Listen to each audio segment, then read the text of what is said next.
Bonjour, je suis Tony et je suis tuteur. En tant qu'enfant, tu as le droit d'avoir un tuteur comme moi. Je t'aide à exprimer tes points de vue et je veille à ce que tu sois écouté. En tant qu'enfant, tu peux aller à l'école et avoir un endroit sûr pour dormir. Tous les enfants ont besoin de protection. Aujourd'hui, je veux t'expliquer ce que tu dois savoir sur l'évaluation de l'âge, un moyen de déterminer à peu près ton âge et pourquoi c'est important pour toi. Lorsque tu arrives en Europe sans un document qui prouve ton âge, des agents comme Paula doivent être sûrs que tu es un enfant pour pouvoir te prendre en charge. En Europe, un enfant est une personne âgée de moins de 18 ans. Mais les agents ne peuvent pas se contenter d'estimer ton âge en fonction de ton apparence physique ou de ce que tu dis. Si ton âge n'est pas certain, les agents pourront te demander d'effectuer une procédure d'évaluation de ton âge. Ensuite, tu disposeras d'un document prouvant officiellement ton âge. Il t'identifiera en tant qu'enfant.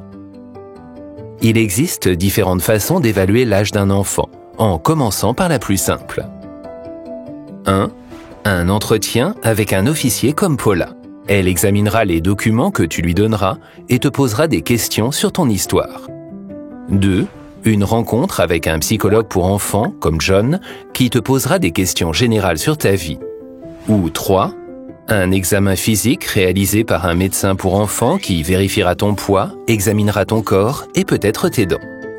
Pendant l'examen médical, il n'est pas nécessaire d'enlever tes vêtements. Si on te le demande, tu peux simplement dire non. S'ils sont disponibles, tu pourras dire si tu souhaites que le médecin soit une femme ou un homme. Il est possible qu'il veuille prendre une photo de tes os. C'est ce qu'on appelle une radiographie. Ce n'est pas douloureux, mais cela implique des radiations. Il est donc préférable de ne pas le faire trop souvent. Si tu te sens mal à l'aise ou si tu as des questions, n'hésite pas à les poser.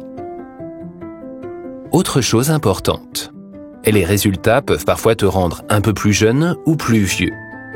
Dans ce cas, l'agent doit retenir le plus jeune âge comme âge final. Si tu penses que l'agent, le psychologue ou le médecin a eu tort, il existe des moyens de contester leur décision. Dis toujours ce que tu sais et quand tu ne sais pas quelque chose, dis-le. Il n'y a aucun problème. Je serai là pour te soutenir durant la procédure et aider les autorités à décider ce qui est le mieux pour toi. Nous appelons cela l'intérêt supérieur de l'enfant. N'oublie pas, parle et pose des questions sur tout ce que tu veux savoir, pas seulement sur l'évaluation de l'âge.